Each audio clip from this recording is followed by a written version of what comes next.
Olá a todos, sejam todos muito bem-vindos. Mais um vídeo aqui no Política do Bom Senso, com transmissão simultânea para o canal do Ricardo Rous. Seja bem-vindo, Ricardo, para o seu canal, né? No final das contas está sendo o seu canal também. Seja bem-vindo aí, mais uma semana, estamos aqui para completar a nossa missão de trazer o resumão de tudo que aconteceu de relevante na política nacional e internacional nessa semana, última semana de janeiro, primeira semana de fevereiro. O ano já está acelerando, finalmente o ano de janeiro acabou. É isso. Né? Seja bem-vindo, Ricardo. O ano de janeiro foi ótimo, né? Foi longo janeiro realmente. Obrigado mais uma vez, um prazer estar aqui no Política do Bom Senso e no canal do Ricardo Rous, como você mesmo lembra.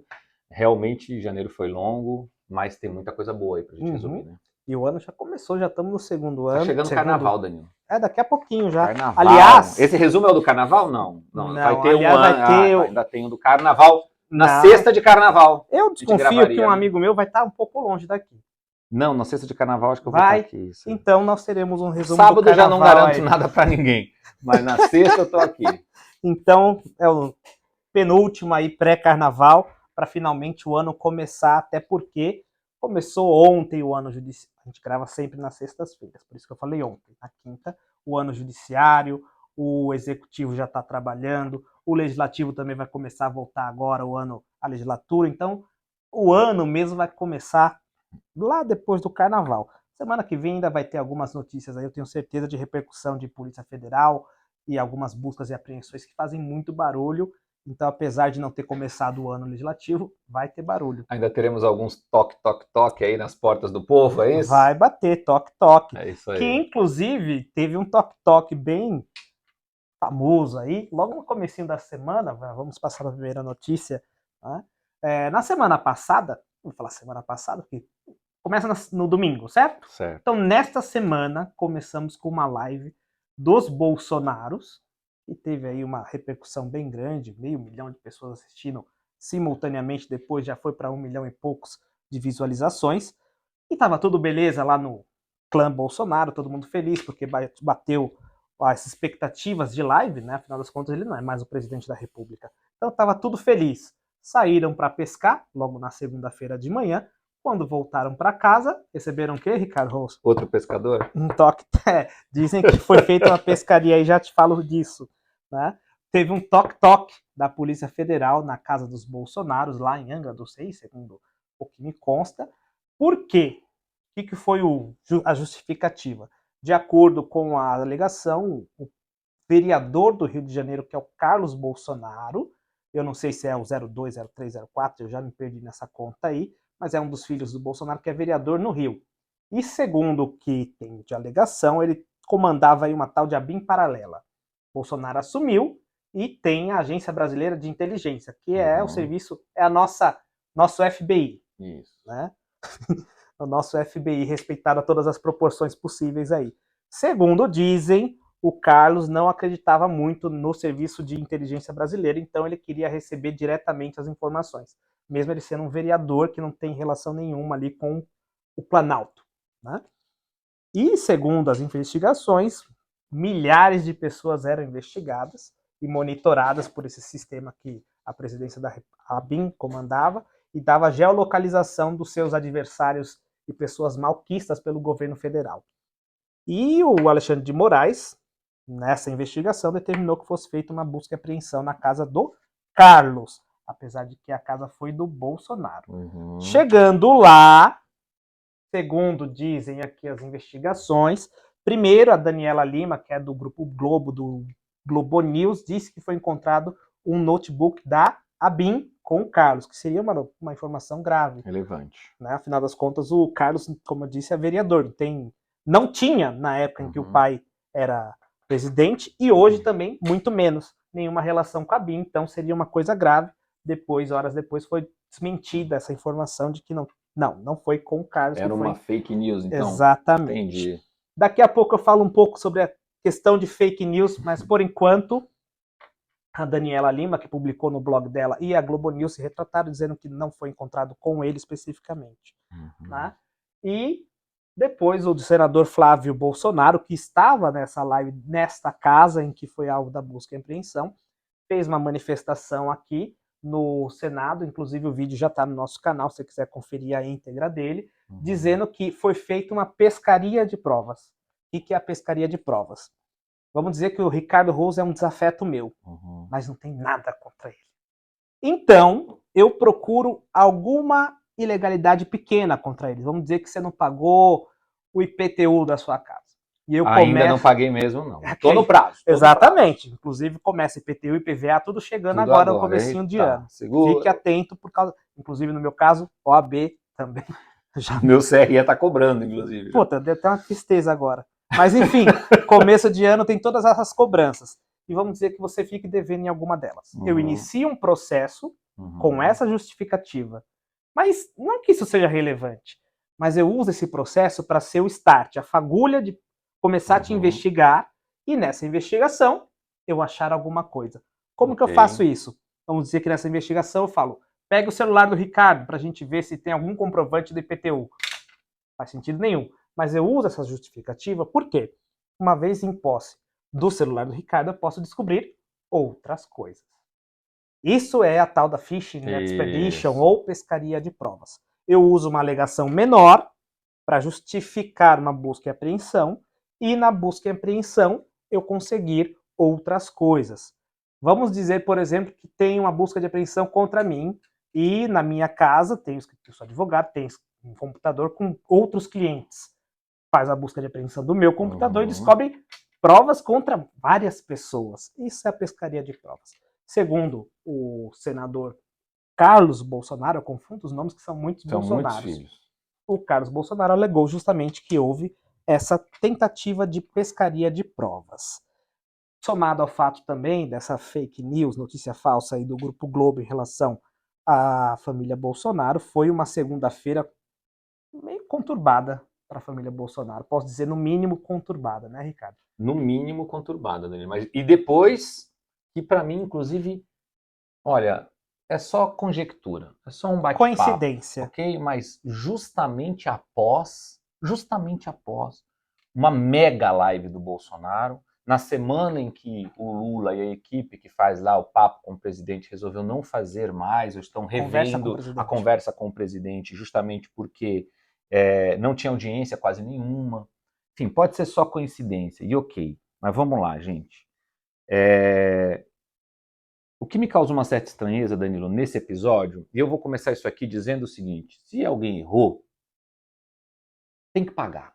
Não interessa se é filho do Bolsonaro, filho do Lula, filho de quem quer que seja. Se é o Bolsonaro, se é o Lula, se é o Lula, se é o Bolsonaro, se é qualquer um, não importa. Quem está no serviço público, na administração pública, tem que agir com lisura. E ponto final, e a gente tem que parar com essa história de aceitar quem rouba mais faz, ou quem, né, enfim. Tá me fugindo até a palavra, mas quem aceita, quem compactua com algo ruim, com crime, com corrupção, vamos falar o português claro logo, na administração pública. Ponto. Então, se errou, tem que pagar. Bom, dito isto, a Polícia Federal normalmente, e eu tenho uma grande admiração pela Polícia Federal, ela age com inteligência, ela calcula e tal.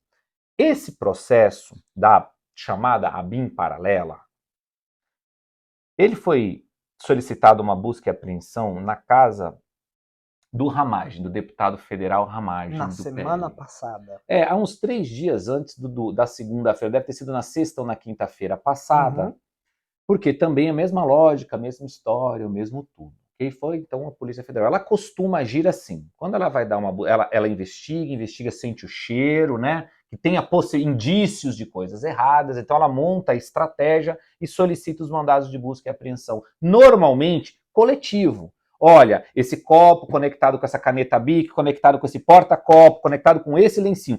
Busca e apreensão em todo mundo aqui, para ninguém ter tempo de jogar fora as provas, se desfazer e tal, ok? Aí você levanta uma lebre desse tamanho, manda uma busca e apreensão na casa do Ramagem, que era ligado à ABIN na época do governo Bolsonaro, ok? E aí você dá 3 ou 4 dias de diferença para ir na casa do Carlos Bolsonaro? Pô, Danilo, ou a Polícia Federal, aí nesse caso, deu aquela, como o povo chama, deu aquela ramelada, que eu não acredito nisso, ou tem outras informações que a gente não sabe, o que está muito ruim, apesar de que agora os advogados do Carlos Bolsonaro, vereador do Rio de Janeiro, tiveram acesso aos autos. Uhum. Inclusive foram, pelas informações que a gente tem, foram pessoalmente ao Supremo Tribunal Federal para acessar o inquérito, o que está acontecendo Em lá. 2024, que Mas- os processos são digitais, tem que ir pessoalmente. Pois é. Vamos acompanhar as cenas dos próximos capítulos. Mas foi um erro de compasso, se é que nós podemos chamar assim, grande, da Polícia Federal. Ou seja, o que eu quero dizer com isso? Se o Carlos Bolsonaro, por qualquer motivo, tivesse algo, já teria desfeito. Inclusive, o que correu muito aí na boca miúda é que essa pescaria às 5 da manhã talvez pudesse ser por outros motivos, que eu acho que é uma bobagem. Uhum. Mas, enfim. Então, eu acredito bastante, porque tenho visto movimentos em outros inquéritos, em outras questões, porém sempre para o lado da direita, nessa agilidade em busca e apreensão, em buscar o celular das pessoas, mas que não se encontra nada naquele celular, mas vai se procurar um outro assunto. Uma tese fraca, eu acho. Inclusive a própria lógica da investigação em si, porque é papel da ABIN fazer isso. A ABIN, ela investiga as pessoas. Ela monitora as pessoas, sim, é papel. O erro aí estaria onde? No Carlos Bolsonaro ter acesso, que não tem nada a ver com isso, ter acesso nisso, ok? Não em a ABIN fazer isso. A ABIN é para isso, a agência de inteligência nossa, que eu equipararia ela à ANS americana. O FBI eu colocaria mais como se fosse a nossa Polícia Federal, porque ele investiga crimes transestaduais. A ANS, para mim, é a Agência Nacional de Segurança americana. Ah, Ela monitora as pessoas, ela grampeia... o cara lá que deu... Isso, o cara vazou dados e tal. Parece que ele vazou tudo. Isso, ele era da espécie da ANS. Então é uma central mais de inteligência. Julian Assange. Isso, Julian Assange, exatamente. Isso. Ela monitora, ela grava, ela sabe cada cidadão americano, e ali não são 10 pessoas, 10 mil pessoas, não. Todo mundo ele sabe onde está. Uma coisa que inclusive eu falei no programa da Jovem Pan, a nossa ABIN, ela tem inteligência para saber a geolocalização, é isso? Você precisa monitorar para saber onde você está? Pô, faz uma parceria com o Google Maps, que eles sabem onde a gente está, tá tudo onde a gente andou a vida inteira ali. Então é meio bizarro essa história, mas de novo, eu acho que a tese do Fishing Expedition é ok, de pescar, de querer pegar o celular das pessoas para então ali encontrar outras coisas, outras conversas que possam levar a outros casos que tenham realmente uma grande relevância. Mas se estão investigando e encontrarem algo de errado com o Carlos Bolsonaro, que o Carlos pague por aquilo que ele fez. Mas eu não acho que a tese do procurar para tentar atingir o Bolsonaro pai é maior do que qualquer coisa. E o fato de terem ido segunda-feira, porque a live do Bolsonaro foi divulgada com antecedência, as redes todas ficaram sabendo, todo mundo teve acesso. Então, planejar logo para segunda de manhã, onde teria essa repercussão da live, para você ter uma notícia que seja ruim, que se sobreponha à notícia da live de 500 mil pessoas simultâneas assistindo o Bolsonaro, é bastante gente. Uhum. Enfim, recria uma força do Bolsonaro. Recria não, porque ele não perdeu essa força. Mas enfim, vamos seguir aí. Vamos acompanhar de fato, e sempre lembrando que acho que a minha posição, acredito que a do Danilo também, não quero falar pelo Danilo, mas acredito que sim. Quem errou tem que pagar. Tem que pagar. Tá errado? Cometeu? Fez erro? Pau! Uhum. Já está com 2 milhões e 400 mil visualizações. Eu acho que isso perturba mais do que...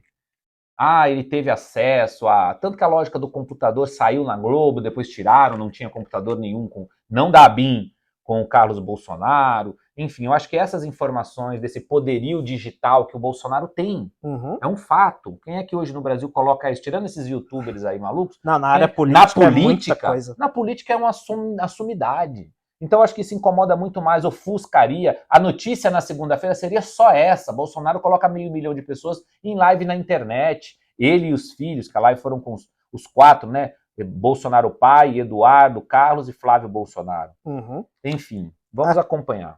E a Agência Segurança Nacional, que a gente ficou conhecendo como NSA. Ok. Que foi a... Não vai para outro YouTube, não. Não vou receber flag aqui. Fica no meu canal. A Agência de Segurança Nacional, que foi vazada pelo Julian Assange, aí, que investigava, inclusive, a nossa presidente da República. Essa agência americana eu equiparo à ABIN, que tem essa lógica de pensar inteligência, segurança, a segurança dos Estados Unidos da América. O FBI é uma polícia transestadual, ou seja, ele investiga crimes que saem de um estado para o outro. E aí, como no nosso caso, a nossa Polícia Federal, ela tem uma atribuição específica em alguns crimes nos estados, é a Polícia Militar e a Polícia Civil, que a Polícia Militar mais ostensiva, civil e investigativa, e se passou de um estado para outro, tráfico de droga e tal, a Polícia Federal entra, ou algum tipo de crime contra a União, né? Como você disse, investiga. Se tiver alguma coisa errada, prenda, prenda. Pô, qualquer um que seja. O Flávio, é Flávio o senador, né? Flávio, eu me senador. Confundo, é muito Bolsonaro. Mas o Flávio, senador, ele inclusive disse aqui que no momento queriam levar todos os celulares, que evidenciaria mais essa ideia de pescaria aí de provas, o que é condenável. E acho até criminoso, não sei, não sou jurista e tal, mas pegar o computador de alguém que não tem um mandato... Não, se eu vou pegar, eu vou confirmar contigo. Se eu venho fazer a busca de apreensão do Ricardo, e aqui tem o Léo, tem a Kimberly, e pega de todo mundo, tá ilegal. Isso é fato. Você é o alvo, você que tem que receber a busca, porque se você quer pegar o meu celular, tem uma ordem judicial para isso. Se não tiver, é ilegal. Isso de acordo com um papel chamado lei, que infelizmente nos últimos tempos tem sido desconsiderado. Né? Bora. Quero fazer uma discussão, eu iria passar para a próxima notícia, mas eu queria fazer uma discussão aqui em relação a Daniela Lima. Ela falou aqui uma notícia falsa, certo? O que o PL 2630, se tivesse sido aprovado, resolveria? Nada. Mas o que mudaria? Por exemplo, o Google, porque isso aqui foi transmitido no YouTube, o Google seria responsável por indenizar, no caso Bolsonaro. Eu não vejo sentido nenhum nesse PL, sinceramente. Hoje já existem instrumentos que poderiam, por exemplo, responsabilizá-la neste caso. Entra com um processo lá, calúnia, difamação, o que quer que você queira dizer, processo civil para tirar dinheiro. Isso sim eu acho eficiente. Não estou dizendo que a internet não possa ser regulamentada ou os instrumentos aperfeiçoados. Eu só digo que o PL 2630 não é o mais adequado. De novo, o Google seria responsável, você colocar um corte dessa notícia, foi encontrado um computador da BIM com o Carlos Bolsonaro no Instagram. O Instagram seria responsabilizado? Essa questão está sendo alvo de muita discussão. Inclusive, ontem, como eu disse, foi a abertura do ano judiciário e também foi lá no TSE, né? Tem esse shortzinho que eu publiquei hoje, que o Moraes fala da regulamentação das redes sociais, mas transnacional via ONU. Gente, olha que maluquice até onde está chegando essa discussão. A ONU, que não consegue colocar paz num conflito lá, que foi a função para a qual ela foi criada, vai regulamentar redes sociais. Não vejo sentido nisso, gente. Não de verdade, tem mesmo sentido. Mas eu tenho certeza que esse ano vai ser discutido sim o PL 2630 e cabe a gente sempre manter a vigilância. Certo? Certo. Vamos passar para frente? Bora. Mais uma repercussão aqui da eleição municipal, ano 2024. Adoro. Portanto, temos prefeitura e vereadores aqui em São Paulo que teremos a disputa por essas vagas. Na semana passada e nas semanas passadas, o Ricardo comentava muito sobre a Tabata Amaral, de que ela ia ali roubar muito voto do próprio prefeito, Ricardo Nunes. E que, se o governo entendesse que a Tabata poderia conflitar com o Boulos, Lulinha iria fazer uma ligação. Isso foi na sexta-feira. Gravamos sempre nas sextas-feiras. No sábado saiu uma notícia de que o Lula fez exatamente isso. Estaria articulando para que a Tabata saísse e se unisse ao Boulos para fazer uma frente ampla. Mesma conversa de 2022, para que tivesse uma frente ampla à esquerda para, como disse ele aqui em outra declaração, derrotar o bolsonarismo. E aí, na na terça-feira, ele disse que não fez essa intervenção, não ofereceu um cargo para Tabata para que ela desistisse, que respeitava muito ela, mas que era sim importante, era muito importante derrotar o bolsonarismo na cidade, a despeito de que o Ricardo Nunes não é um bolsonarista, inclusive faz parte do MDB, que é base do governo Lula. Mas, de novo, aquela mesma conversa de 2018, 2020, lá, o amor vai vencer o ódio, a mesma conversa, a mesma polarização. Por mais que eu não quisesse que acontecesse aqui em São Paulo, dá todos os sinais de que vai sim acontecer uma eleição, um terceiro turno, né, presidencial aqui em São Paulo, claro, comandado pelos seus representantes, não diretamente, o Lula não vai disputar, o Bolsonaro não vai disputar, mas os seus representantes. Falando em Lula e Bolsonaro, o Bolsonaro aqui indicou o Coronel Melo Araújo, do PL, para o vice de Nunes, que ainda falta também combinar com os russos. Quem vai ser a noiva dele, né? Então, Ricardo, você que gosta de falar da corrida para a Prefeitura de São Paulo aí, você acha que teve essa conversa mesmo para tirar a Tabata e ela bateu o pé? Ou foi só ouviram você falando, vamos fazer aqui uma notícia que o Ricardo é da hora. Eu recebi isso, inclusive no Instagram, a galera falando, olha aí, está falando, o presidente está ouvindo. Não, vamos fazer uma pequena análise aqui da política local. Não acho que a Tabata diretamente, ela atrapalhe a campanha de Guilherme Boulos. Eu não vejo dessa maneira. Porque se você olhar o extrato eleitoral da Tabata, ela teve muito voto no centro expandido de São Paulo. A Tabata vem de um movimento de renovação política, ela vende aquela lógica de que ela foi uma menina de escola pública e de que ela foi para fora do Brasil estudar através de bolsa, enfim. E ela acaba, quem simpatiza muito com a Tabata é o socialista de iPhone, é aquela galera de esquerda mais, sabe, que tem grana. Ela está recebendo dinheiro para pré-campanha de pessoas na Faria Lima, que já ganhou, inclusive, uma baita de uma grana, mais de R$1 milhão foram doados ao PSB, partido do qual ela vai disputar a eleição municipal, para a pré-campanha dela. Ou seja, ela está tendo um input forte, mas num centro expandido de São Paulo, numa classe média alta, ela quer dialogar com toda a cidade, é isso que ela está construindo. Mas, na minha visão, ela tira votos do Ricardo Nunes. Porque o Ricardo Nunes, ao contrário do que o Lula quer fazer, quem está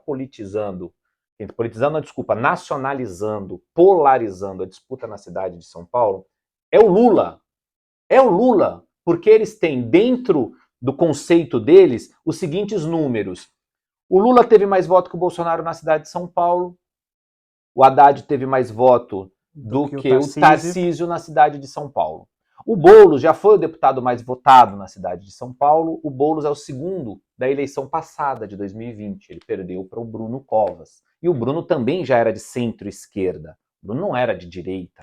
O Bruno foi eleito prefeito e o Ricardo Nunes era vice do Bruno. O Bruno faleceu, o Ricardo Nunes assumiu o mandato de prefeito. O Ricardo Nunes nunca disputou uma eleição para executivo, eleição de prefeito, governador, etc. Okay? A Tabata dialoga com o público do Ricardo, que está no MDB, que é um partido de centro, inclusive base do governo Lula. Centro. O Ricardo Nunes está fazendo afagos à direita, dialogando com interlocutores de Bolsonaro, tentando trazer. Veio aqui a notícia de que o Bolsonaro indicou lá o Coronel Melo para ser vice do Ricardo Nunes, e o Ricardo disse que quem escolhe o vice é ele.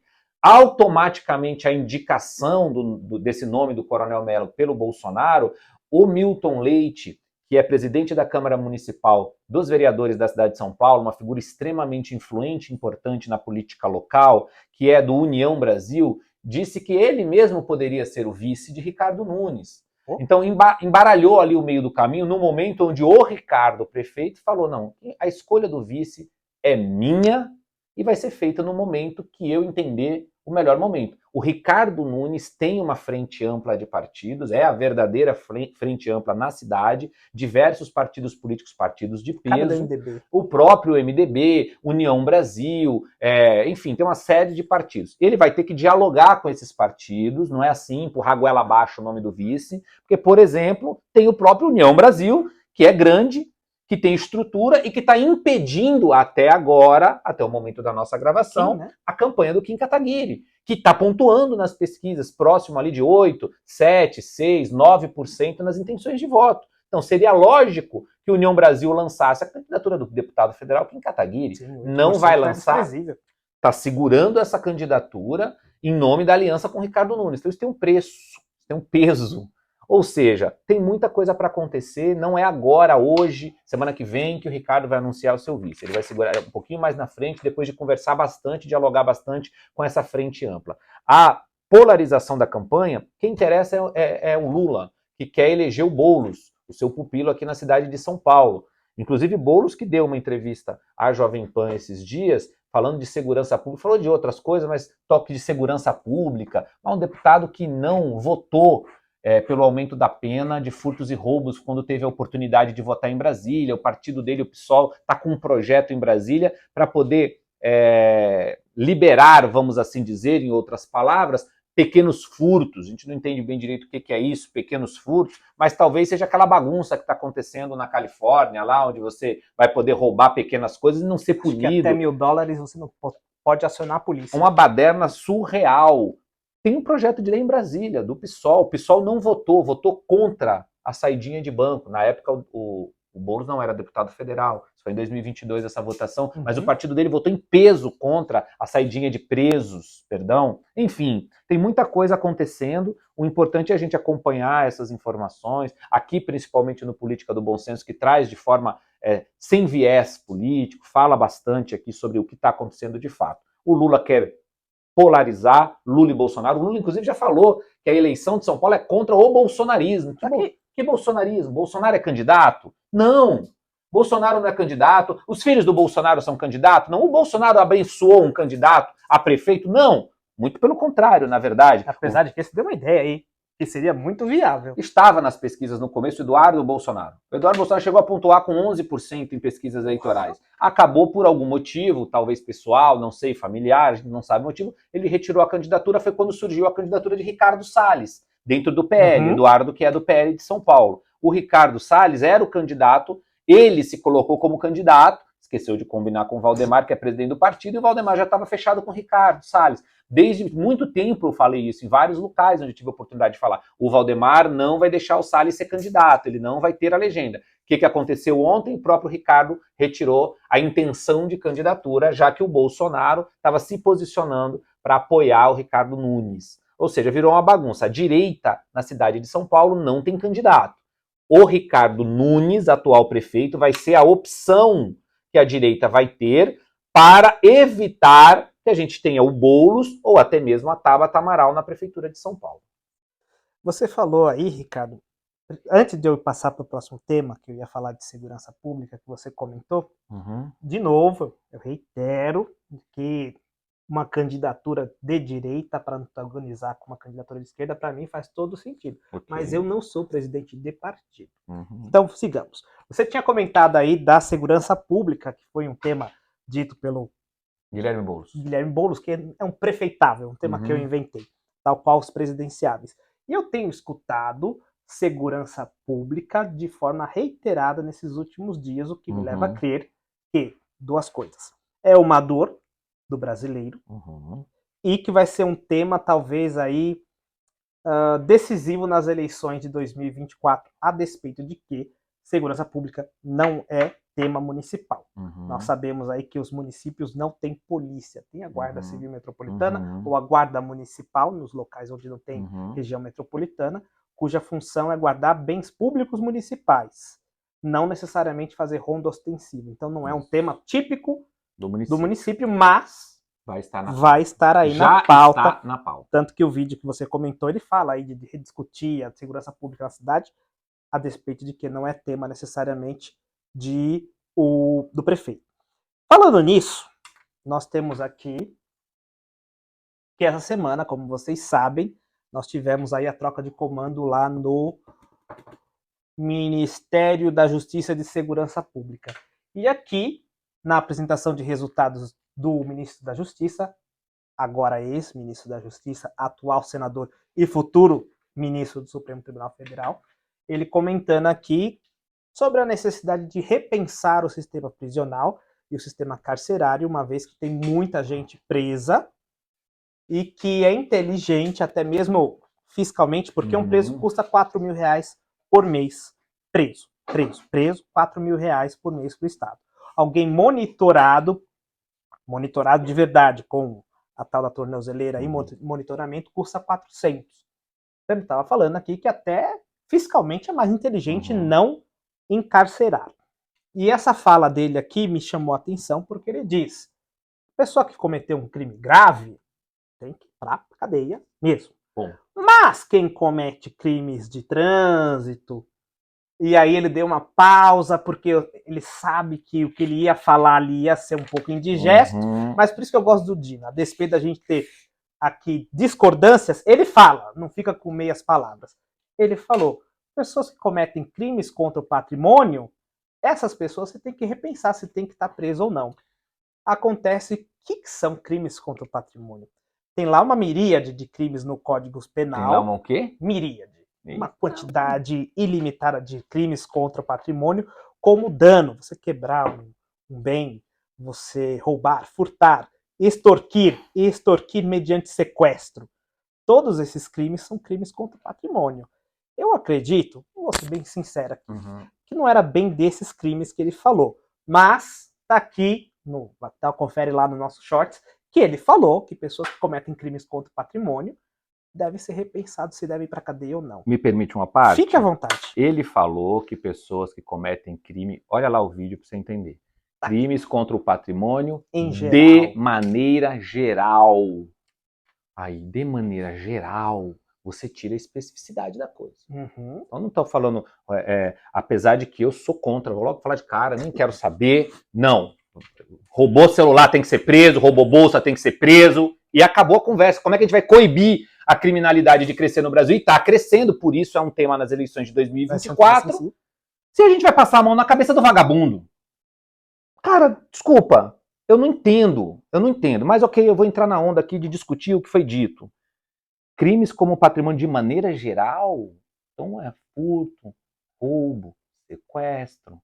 Cara, é muita coisa aí pra gente passar a mão na cabeça. Então o que eu acho que isso serve de alerta, talvez essa fala dele aí, até pensada, quem que assiste o vídeo vê que ele pensa, ele dá uma pausa, o cérebro tem até uma fumacinha, tipo, vou falar isso mesmo? Vai processando e ele solta. Ou seja, talvez tenha sido até o universo, de maneira geral, colocando pra gente ficar esperto, abrir o olho.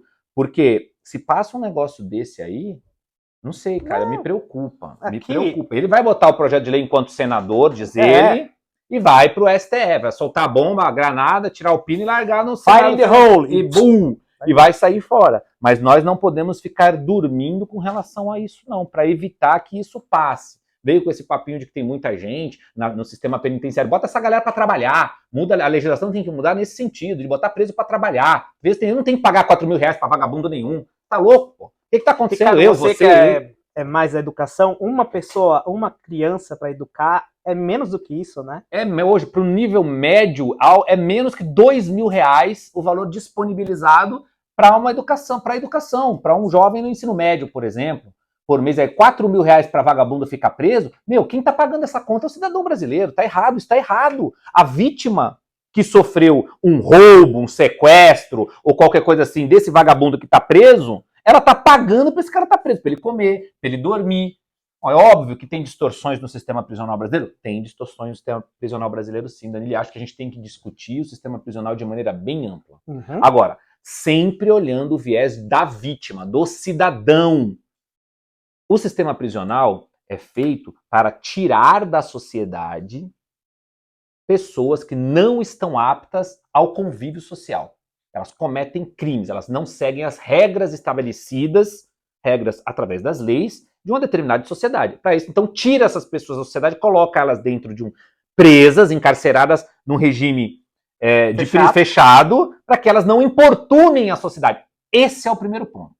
O segundo ponto seria a pseudo-ressocialização, que está na nossa legislação, ok? O que seria isso? Reeducar esta pessoa presa para que ela possa voltar ao convívio social. E isso não acontece no nosso sistema prisional atual. Não acontece. Haja visto os números da tal da saidinha de preso. Quando o preso sai, ele rouba, ele não volta.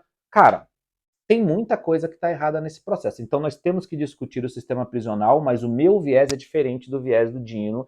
De passar a mão ali de certa maneira, vamos aliviar. O autocriminoso tem que ser preso, óbvio. Mal cometeu pequeno delito, esse tem que ser preso também, e esse cara tem que aprender de alguma maneira. Para mim, preso tem que trabalhar. Para mim, esse negócio de redução de pena tem que ser revisto. A redução de pena tem que começar depois de cumprir ali pelo menos 80% da pesa. É muito brando. Escárnio. Tem gente que comete um delito, sai pela porta da frente, eu sou réu primário, eu tenho não sei o quê, eu tenho não sei de onde. O cara sai andando ali e vai pagar 2, 3 cestas básicas. Tá de brincadeira. Tem muita coisa errada. E a sociedade sofrendo. E a sociedade é que tem que pagar, que já paga 2 vezes, paga 3 vezes, porque paga pelo preso, paga com o crime que muitas vezes sofre, perde seu celular, perde sua... Tô falando de crimes pequenos, tá? Não estão entrando nos crimes hediondos aqui, não. Perde sua bolsa, seu celular, coisas que acontecem muito, inclusive, na região metropolitana de São Paulo aqui, e perde a vontade de sair, a sua liberdade. Cara, é muita... A sociedade só tá perdendo aí. Então, eu acho que esse tipo de pensamento me assusta, me incomoda. Por isso, nós temos que estar muito atentos no legislativo, onde essas causas vão ser discutidas. Nada na administração pública é feita sem lei. Então, são ideias, são teses que são colocadas, aí vira um projeto de lei e lá é discutido. É lá que a gente tem que ficar de olho aberto. Você comentou aqui, comentou não, a gente estava vendo aqui o Instagram, enquanto isso, apareceu uma fala do Silvio Almeida. Coloquei Ribeiro é um DJ. Com Silvio Almeida. Vamos no Ribeiro, A gente já foi lá, inclusive, na Energia 97. Silvio Almeida, que diz que o sistema prisional é praticamente um local de tortura. E eu acho que tem que ser repensado mesmo. Eu tenho pavor de cometer um crime, porque eu passava aqui na frente, a gente grava aqui perto do Carandiru. Quando passava o metrô aqui, eu via aquela cena, eu estudava do lado do Carandiru, era terrível. Aquilo ali, eu olhava para mim e falava, aquilo ali é uma masmorra. Me dava exatamente o que a pena tem que fazer, para preventivo para a sociedade. Não faça isso, porque senão você vai ser o próximo. Tá? É uma das funções da pena. A outra é também punir. Você cometeu uma coisa errada. Sabe, criança, bateu ali no cachorro, você fala, não faça isso, meu filho. Você vai ficar 1 minuto sem ver o cachorro, dá um castigo. A pena também tem esse caráter. E também o caráter de ressocializar. No Brasil, a ressocialização ela é precária. Eu acho que, de novo, mesma coisa do PL lá. Acho que não pode ser discutido? Acho que é válido discutir. Né? É válido. Porém, eu não sei se liberar quem comete uma extorsão mediante sequestro é o caminho. Por enquanto, é um projeto de lei que ele vai apresentar enquanto senador que ele o é. Mas, por isso que eu fui contra a indicação dele para o STF. Ele vai para o STF com essa mentalidade. Então, para dar uma canetada lá que é inconstitucional, o artigo tal que mantém tal pessoa presa, é 2 palitos. E até ir para o plenário, tá, as pessoas já estão na rua. Me falaram aqui que eu distorci a fala dele. Aqui nos comentários tem essa desinformação. Tu fez o que com a fala dele? Eu vi ele tá falando, tá saindo da boca dele, a gente viu o vídeo, distorceu. Nem cortei, eu peguei a fala dele. Se você quiser ver a íntegra, é a saída dele do Ministério da Justiça, a apresentação de resultado, tá lá no canal Gov, a íntegra. Aqui, claro, eu sou um cara do YouTube, eu peguei a fala mais importante. Mas quem quiser, tá lá. E aqui ele fala, de novo, crimes contra o patrimônio. Disseram, não, esses crimes que você listou não é crime contra o patrimônio. Aqui, ó. Pois os crimes patrimônios não são esses que você relacionou. Eu fiz questão de fixar aqui e dei a resposta.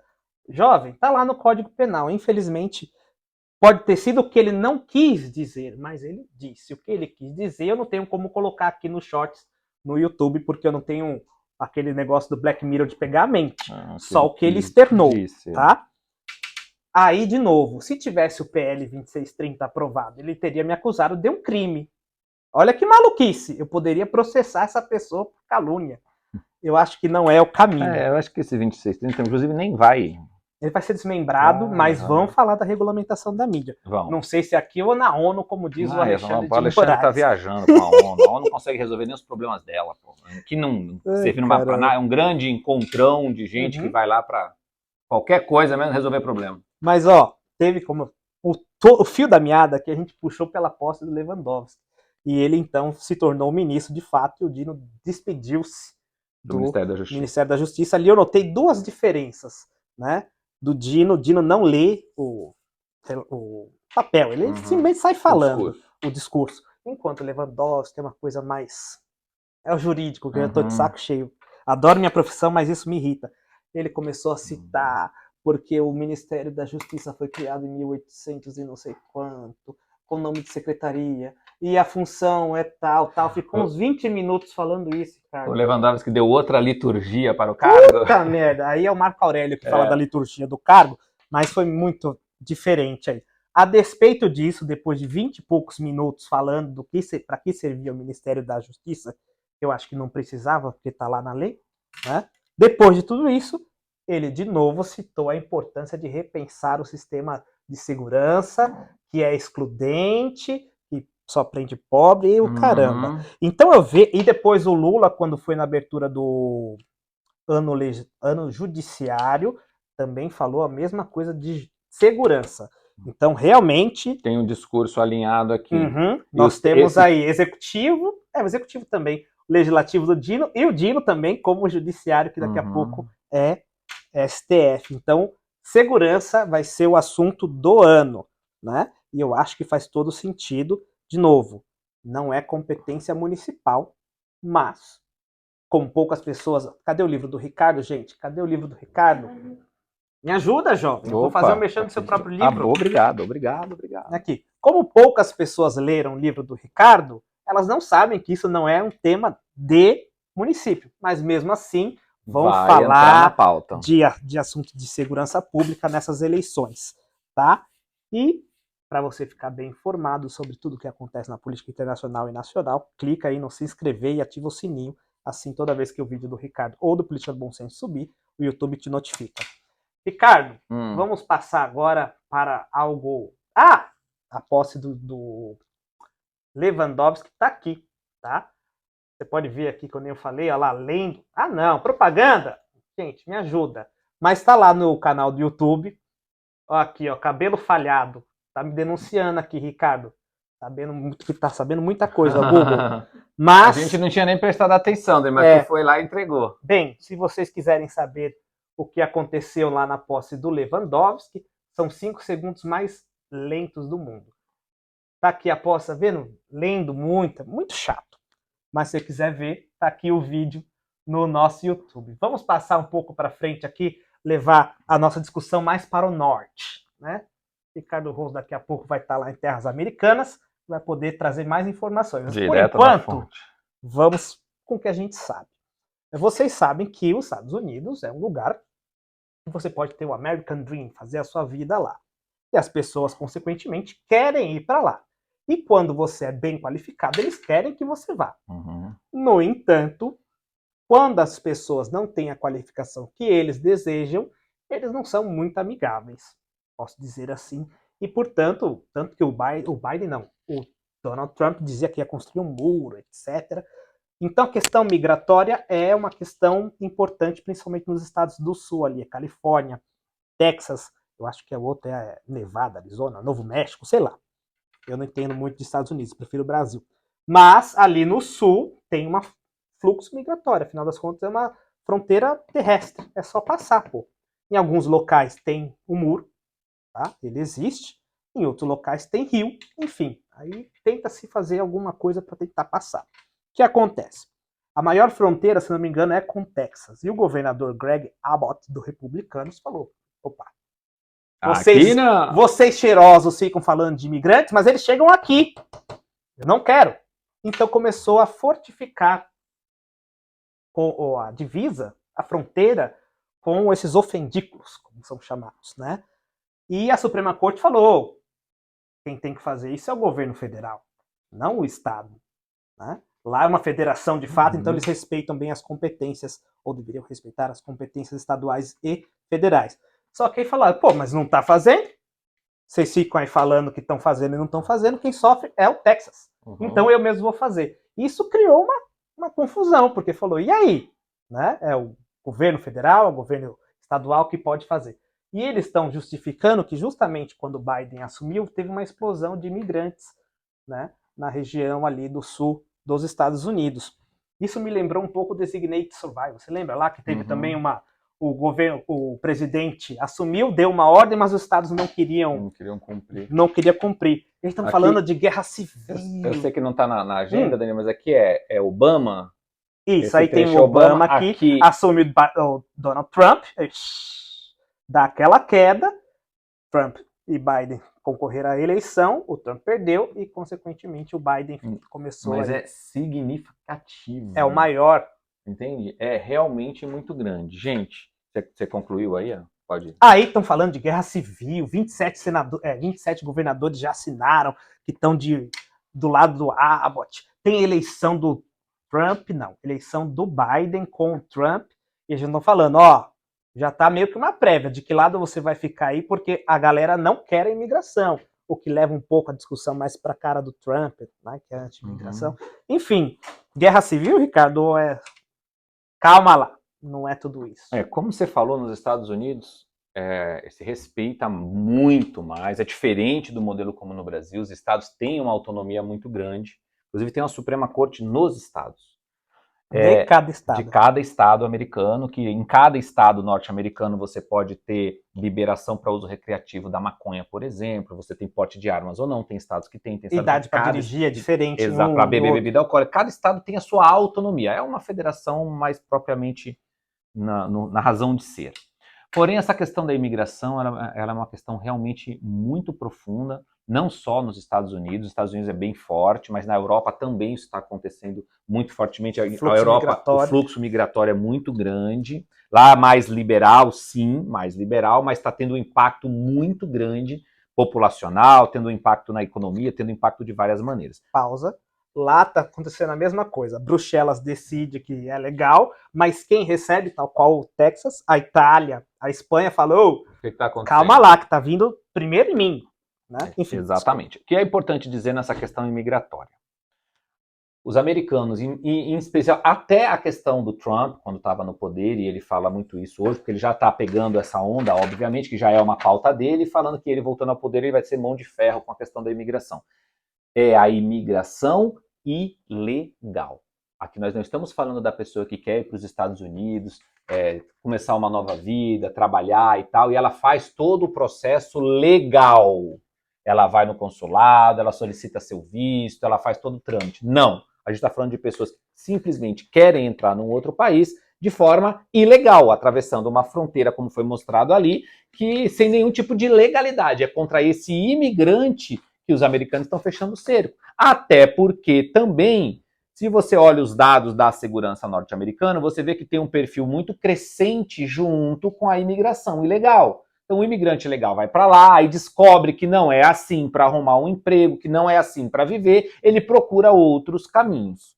E esses outros caminhos, muitas vezes, não são legais. Ou seja, é uma discussão muito aprofundada, eu acho que... Não ser legais, de legalidade. De legalidade, cometem crimes. O cara vai lá para trabalhar, para arrumar um emprego, até com uma boa intenção, mas não consegue, não é assim, ele não está legalizado, ele não tem papel, não sabe falar, muitas vezes não sabe falar o idioma, apesar dos Estados Unidos se fala muito espanhol também. Enfim, tem muitos outros pontos de vista aí. Você imagina um estado como o Texas, que recebe muito desse fluxo migratório. Realmente, no meu ponto de vista, o governador tem sim essa lógica. Vai entrar numa lógica com a Suprema Corte Americana, vai. Outros estados já se colocaram a favor do Texas, já mandaram, inclusive, forças policiais para ajudar no Texas. Então, o circo está se fechando. Não acho que chegaremos a uma guerra civil, nada disso. Mas que certamente vai ter um impacto muito grande nas eleições americanas e que, pelo andar da carruagem, vai beneficiar Donald Trump, porque o Biden, ele é mão aberta para a imigração, então ele vai ser prejudicado nesse rolê todo, na minha opinião.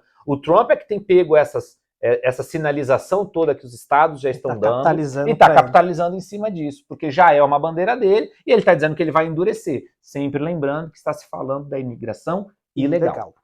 Perfeito. Realmente, acho que guerra civil não chega não, mas você vê que o retrato é praticamente o mesmo daquela época lá que tinha os confederados, que são os estados do sul, contra os estados do norte, né? Mais ou menos esse é o retrato que está acontecendo hoje. A guerra civil não vai acontecer, creio eu, tudo pode acontecer, mas realmente Trump aí vai capitalizar essa briga para as eleições da presidência nos Estados Unidos. Como você mesmo falou, muitas vezes, com algumas pequenas exceções de Nova York, de Boston, esse fluxo migratório ilegal, ele fica mesmo na faixa sul dos Estados porque é Unidos. só cruzar e Flórida, Texas, Uhum. Califórnia e tal. E aí a galera mais do norte, como diz você, a galera cheirosa, é a galera que não recebe esse impacto muito forte do fluxo migratório. Então abre-se a mente para dizer, não, deixa, enfim, vamos liberar mais, mas não chega necessariamente lá. Tem exceções, Nova York, Boston, que realmente também tem um fluxo migratório muito grande. Mas os estados do centro-oeste americano ali, não. Ali é americano raiz. Rednecks ou flyovers, como eles chamam. Vamos continuar aqui, fechar a semana no Brasil de volta. É uma notícia que saiu nessa sexta-feira, repercutindo uma notícia que saiu no meio da semana. Né? Existe um índice de percepção de corrupção medido pela Transparência Internacional. E de 2023 para cá, o Brasil caiu 10 posições, chegando na 104. De 0 a 100, ele recebeu uma nota 36. Ou seja, nota muito ruim. E essa nota, quanto mais próxima do 100, quer dizer que o país é mais preparado para combater a corrupção. Quanto mais próxima do 0, é mais aberto, solícito à corrupção. O Brasil ficou ali em 3. A média para países não democráticos é 32. Então a gente está quase chegando na galera que não é muito legal. Né? Quem está na nossa frente? Aqui tem o índice, inclusive eu gravei um videozinho, não é a nossa menor nota. Ela já esteve menor, 35. Hoje está em 36. Ou seja, aqui 2018, 2019, 35. Inclusive nessa época aqui, o partido falava, olha, Temer e Bolsonaro, um horror. Mas hoje, fala, não, a Transparência Internacional tá ficando doida. Né? Você vê aí, de novo, não é sempre o quê, e sim quem fala. Aqui, de novo, quem tá na nossa frente? Você pode ver o índice aqui, comandado por Dinamarca e Finlândia, os países cheirosos do norte. O Brasilzão aqui com 36. Lá embaixo. Cadê o 36? Aqui, o Brasil com 104. Na posição 104. Nossa. Do lado de Sérvia. A Etiópia, a Gâmbia, Zâmbia. Quem está na nossa frente? Argentina, Cuba. A gente foi para Cuba, a gente viu que a coisa lá é um pouco diferente, um pouco estranha, mas está na nossa frente. China, que diz que é tudo corrupto lá. Ruanda, olha que maravilha, estão tudo na nossa frente. Né? E quem está lá embaixo são os não-estados, a Somália e a Venezuela, com nota 13 e 11, respectivamente. Né? Enfim, o Brasil ficou ruim aqui, e segundo o relatório da Transparência Internacional, essa queda se deu por 2 motivos. Diferentemente do que aconteceu nos primeiros mandatos, em que a corrupção era um tema muito comentado por Lula, Dilma, etc., segundo a Transparência Internacional, Lula não assumiu um compromisso direto contra a corrupção nesse mandato. E a indicação de Zanin deu indícios de que combate à corrupção não é a prioridade, porque eu estou indicando o meu advogado para facilitar para mim. Aliás, falando em facilitar, nessa cerimônia aqui do Lewandowski, do Dino, perdão, que ele fala essa parte aqui, no final ele fala o seguinte: Lula, se a Polícia Federal te encher o saco, você pede uma liminar para mim. Aí já demonstra mais ou menos como que vai ser o futuro. Mas, enfim, voltando aqui, a Transparência Internacional fez essa crítica de que está indicando amigo do STF. Isso não é um bom sinal. Consequentemente, o Brasil caiu das posições. A Controladoria Geral da República, não, Controladoria Geral da União, o partido, o PT, obviamente, tudo está criticando a metodologia, dizendo, veja bem, não é bem assim, o Brasil não está ruim. Mas, de novo, elogiou no passado, quando o índice era contrário aos interesses, e agora está criticando. De novo, Ricardo, não é ok quem fala? Não é ok quem fala, e tem muitas outras informações, não só a do Zanin, agora do Dino, ambos amigos de longa data, como esse troca a ida de um ministro do STF para dentro do governo. Aí você percebe que tem outros ministros também no STF deixando para lá, eu vou falar assim, dívidas de acordos de leniência de bilhões de reais, no caso da JBS especificamente, gente, aí fica difícil demais, caiu pouco.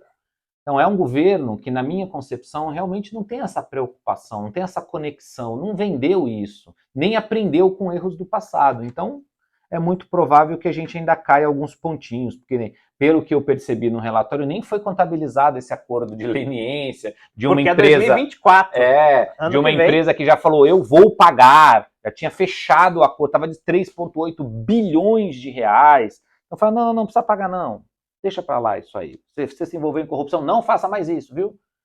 Porra, vai isso vai refletir no ano que vem. No ano que vem, vai cair mais. Na minha opinião, faz sentido. Essa notícia eu não coloquei aqui, mas só para esclarecer, é o seguinte, a justificativa que o Toffoli utilizou para permitir a discussão dessa multa é a seguinte.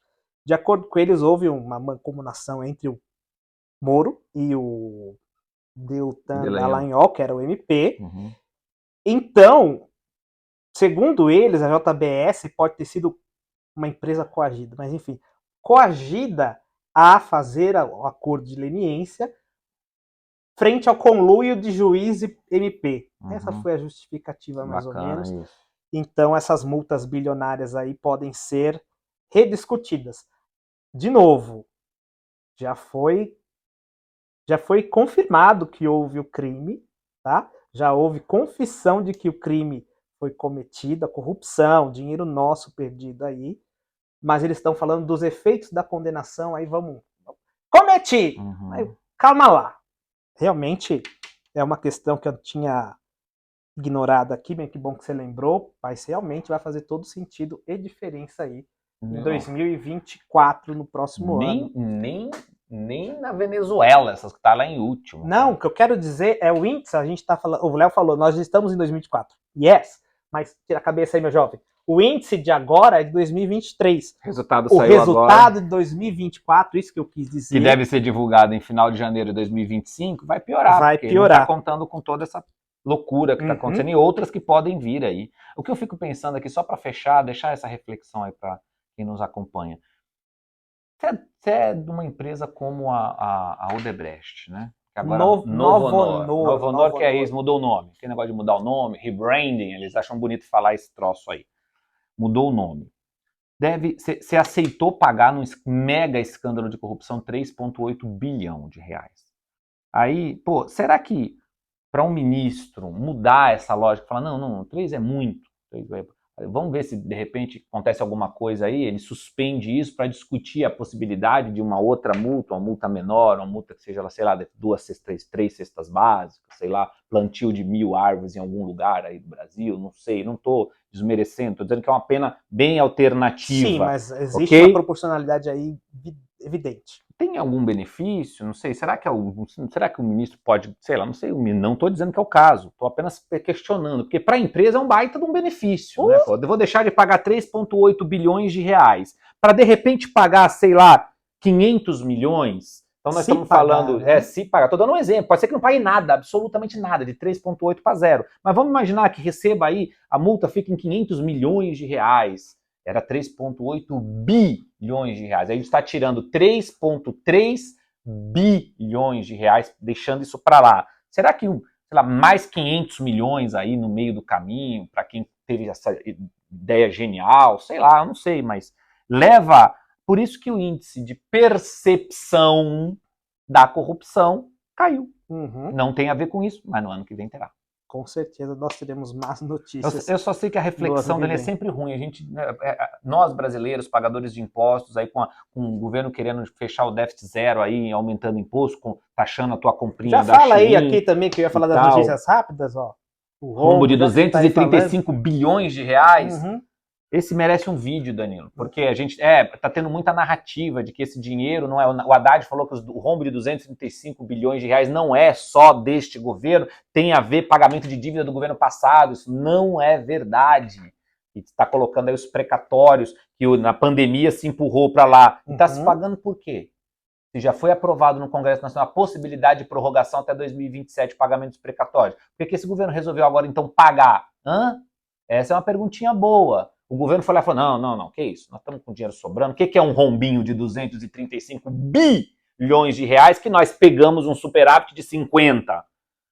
Isso merece realmente um vídeo, porque o brasileiro comum, cidadão trabalhador, que vai para a escola, para a faculdade, tem tempo para prestar atenção nesses detalhes, mas é o seu dinheiro, é melhorar a escola do seu filho, é melhorar o sistema único de saúde que muitos de vocês frequentam. E aqui é interessante falar, quando a gente fica negativo lá, R$200, a gente tem que correr atrás para pagar esses R$200. Quando o governo federal e o governo estadual, o governo municipal, os governos em si ficam negativos, 200, porque rombo é isso, é ficar, olhar a conta e falar, ih, tem 235 negativo. O que pode fazer? Vai falir? Não, aumentar impostos para cobrar mais. Que inclusive essa semana teve, agora já indo para as notícias rápidas, já fechando as notícias que mereciam uma atenção maior aqui, indo para as notícias rápidas, fica com o nosso canal aqui. Tivemos também a volta dos impostos federais na gasolina, né, nos combustíveis e, consequentemente, a alta aí de mais ou menos uns 12% nos combustíveis. E a gente sabe que aumentando o combustível aumenta tudo, porque essa água aqui ela precisou ser transportada. O Brasil depende muito de caminhão, consequentemente, aumentou o diesel, aumenta a água, que não necessariamente teria uma relação fácil de identificar, né? Então, mais imposto aí para você ganhar esse... Engraçado que tá precisando de imposto, mas deixa a multa bilionária para lá, né? Não vai entender. Mas aqui entre nós, só para falar da multa, o velho da van com respeito, tá, senhor dono da van, não sei das quantas. O velho da van, Luciano Hang, seu Luciano, o velho da van tomou uma multada aí de, acho que 80 milhões, uma cacetada dessa, 58 milhões, 85 milhões, uma coisa dessa assim. Mas tomou-lhe uma multa. Você vê que é um negócio, Danilo, é o lado. Aqui você tem que capengar para a esquerda. Se capengar para a esquerda, tudo vai. Até 3,8 bilhões de reais, sem nem quantas creches, quantas escolas eu estudaria. Mas enfim, coisa. Segue lá que sigamos para eu fico com a minha indignação para cá. Fique mais indignado aqui, ó. Nós já tivemos em janeiro mais infectados por dengue do que 2017. E a vacina da dengue não tá no SUS? Tá no SUS, mas ainda, se não me engano, falta traduzir Danilo, a bula. Falta traduzir a bula do japonês para o português. Entendi, deve ser um negócio realmente difícil. Né? Agora, tá um ano, a gente falou faz um ano já. Porque assim... Mas aí não enquadra em genocídio, com a quantidade de gente que tá morrendo por causa de dengue? Não, daqui a pouco a gente fala também disso aqui, que é mais complicado. Mas... sejamos honestos, surgiu uma vacina nova contra a calvície, já que deu esse indício aí de falta de cabelo. Aprovou na ANS, então já pode ir para a iniciativa privada, já pode ir para as clínicas, mas não pode ir para o SUS, porque tem a CONITEC, Comissão Nacional de Incorporação de Tecnologias do Sistema SUS. E lá demora quase um ano, por isso a demora, tem que ser... claro nesse sentido. Mas, deixou a tradução da bula por último. Pelo amor de Deus, é o Google Tradutor. A urgência. Google Tradutor. Não existe, porque na época da pandemia a gente teve toda essa discussão. Sim. Né? Enfim, não quero entrar nisso, importante e tal, acho que a vacina é super importante, tá tudo certo, eu me vacino, tá tudo bem. Mas e a urgência? Tem gente morrendo, cara. Sim, mas a urgência uma demora de um ano para a vacina da dengue entrar no Sistema Único de Saúde. Pô, você tá de brincadeira. As pessoas que morreram nesse intervalo, que não tinha 400 conto para pagar na vacina da dengue. Mas pode piorar, porque a da Butantan também foi aprovada agora, a eficácia por empresas científicas, por revistas científicas, perdão, então também vai passar pelo processo da CONITEC, né? Ou seja, mais um ano aí talvez pela frente, para a vacina do Butantan chegar. Vamos continuar aquela campainha lá da água parada. De qualquer maneira, aí 6 milhões de doses vão ser administradas aí pelo Sistema SUS, em alguns municípios cuja incidência é maior. E também nós tivemos aqui, você falou de genocídio, que é uma palavra que o Google gosta, mas já falamos, nós tivemos também a questão dos Yanomamis, né? Apesar de todo o governo falar que houve um genocídio no governo anterior, as mortes continuaram, né? Então a situação lá está muito grave, inclusive a Polícia Federal encontrou um monte de medicamentos destinados aos Yanomamis e todos vencidos, né? Vencidos há muito tempo, tenho que ser honesto, desde 2021, mas está lá largado, demonstrando que Yanomami não é uma prioridade, apesar de que tudo foi dito lá no começo do ano passado, né? Triste a situação dos nossos irmãos brasileiros. Isso, como você A gente estava seguindo com as notícias aqui, eu pensei que você não falaria que você também se esqueceria dos Yanomamis, assim como vários artistas, né, pessoal aí da Globo, os artistas aí de filme que falaram tanto dos Yanomamis. Vamos gravar um videozinho agora, pessoal? Vamos lá, vamos subir uma hashtag? Vamos lá? Porque o que aconteceu do ano passado para esse? Que os Yanomamis continuam morrendo. As ações do garimpos cresceram na Então, região. e cadê aquele movimento bonito dos artistas? Será que os 16 bilhões de reais da Lei Rouanet calou a boca da galera? Porque eu acho até legal a Lei Rouanet. Eu não sou um cara que sou contrário, não, desde que ela sirva para os pequenos artistas, não para bancar musicais multimilionários para fazer artista comprar mansão em Angra dos Reis, ou sei lá eu aonde. Uhum. Mas enfim, outra discussão. Será que por causa do dinheiro, que é uma coincidência, no ano que tem 16 bi liberado para a lei de incentivo à cultura, os artistas sumiram. Mas tu não vê ninguém, A cara. Amazônia pegou fogo, Cerrado não, o Pantanal tá pegando fogo. E não é para entrar na polarização de direita e esquerda, não. Se você defende e acha legal, ele fala é coerência, só ser tem que coerente, combinar é os só dois. falar, fala agora, pô, tá errado, não tá sendo feito nada pelos povos originários, como vocês gostam de falar, tô seguindo aí, tá vendo? Os povos originários aí, pô, cadê os artistas? Eu queria falar era com os artistas mesmo, porque a gente fala, estamos aqui falando, quanto a gente não cobra, não adianta nada. O governo ouve vocês, artistas, faz a hashtag, sobe lá, viu? Sei lá quem, Anitta, Gagueaço, essa galera lá do Surubão de Noronha, não sei se pode falar isso. Ah, galera, hashtag bonita aqui, pô, vamos fazer aí para ajudar o povo, caramba. Bem, eu não fui convidado para isso, então... Então você pode falar da hashtag, né? Que a galera lá não tá falando nada. Mas, de qualquer maneira, é indignante mesmo aqui você vê que muda governo, volta governo, pessoas, porque o pessoal fala povos, eu acho que só tem um povo brasileiro aí, e é brasileiro, irmão nosso morrendo aí por negligência, gente. E não muda a ideologia, mas a negligência continua a mesma. Lamentável. Com essas notícias belíssimas, né? É que nós vamos encerrar aqui o resumo da semana, dessa primeira semana do ano de fevereiro, já que o ano de 2024, não, o ano de janeiro encerrou-se. Fevereiro é mais curtinho, carnaval chegando. Só pessoas especiais nascem em fevereiro, só os melhores, por isso que é um mês mais exclusivo. É verdade. Não é verdade? Muito importante, inclusive. Tá falando isso porque é o aniversário dele, gente, fevereiro. Tá falando que era a sua filha, pô. A minha filha também, que é uma pessoa super especial, mas você é uma pessoa também especial, muito obrigado, Danilo, não? Muito obrigado. Todos que nasceram em fevereiro, ou em janeiro, ou em março, abril, maio. Enfim, é o mês mais exclusivo, a coincidência aí do universo. Ricardo Rose, como é que faz para te achar? Ricardo Rose Oficial, nas redes sociais aí, dá lá uma curtidinha lá, vamos seguir lá que a gente continua falando de política por lá. E um spoiler aí, o Ricardo vai dar uma turbinada nos vídeos dele, que eu fiquei sabendo, os vídeos vão ficar muito legais aí. Acho que vale a pena você ficar de olho mesmo no Instagram dele, no YouTube, que eu encho o saco no pra TikTok, ele. Que aí eu tô lá também. Danilo não gosta. O Danilo não gosta de TikTok porque ele não quer dar os dados dele pra China. Os americanos tá tudo tranquilo, tá tudo beleza. Mas pode pra China não tem problema. A China tem uma China ele tem um certo aí. Receio. Ainda vou levar tu lá na China. Eu não vou te criticar muito, porque um dia eu quero ir lá e vai que eu suma, né? Mas assim, eu não gosto muito de usar o TikTok, não, mesmo. Mas procura o Ricardo. A vida como ela TikTok, é, gente, né? Vambora. A gente foi pra Cuba lá, fiquei, ó, pianinho, que eu não sou idiota. E esse vídeo de Cuba vai sair? Vai lançar. Quero ver se Cuba lança, quero ver Cuba lançar. Vai lançar. Mas é verdade, a gente teve em Cuba e tem um vídeo bacana que a gente tá enrolando pra sair, mas vai sair um vídeo, falar sobre a beleza enrolando, cubana. Ricardo, é 2 meses.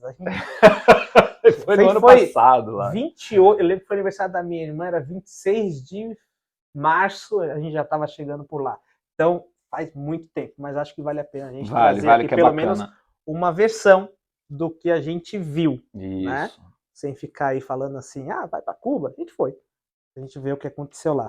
Mas enfim. Spoiler, é nada bom, viu, gente? Tirando a despeito do povo cubano, um povo maravilhoso, de um país ser muito bonito, uma ilha caribenha, olha, a coisa é feia. E por isso mesmo que eu fico indignado que o Brasil ficou atrás de Cuba no índice de percepção de corrupção. Mas enfim, acha o Ricardo lá no TikTok, no Instagram, no YouTube. E seja também cortês, veja a gente aqui no Instagram, no YouTube, do Política do Bom Senso. É só colocar Política do Bom Senso. O canal está aqui para você analisar, né? Seja gentil, está vendo no Ricardo Rose, vai lá no Política do Bom Senso, curte, compartilha, se inscreve, está vendo no Política do Bom Senso, vai no Ricardo Rose. Você está em um, vai no outro. Você está no outro, vem em um, tá? clica em se inscrever, porque toda vez que clica em inscrever, e no sininho, porque toda vez que a gente subir um vídeo novo, o YouTube vai te notificar, daí você não perde nenhum vídeo novo e fica, claro, muito bem informado sobre tudo o que acontece na política nacional e internacional. É isso? É isso, doutor. Então, eu ia dar um migué na semana que vem, falando que era de carnaval, eu percebi. mas o Ricardo disse que vai estar aqui. percebi. Então, a gente grava até sexta-feira que vem mais um vídeo, um resumo da semana carnavalesco. Muito obrigado pela atenção de vocês. Até um próximo vídeo, gente. Tchau, tchau.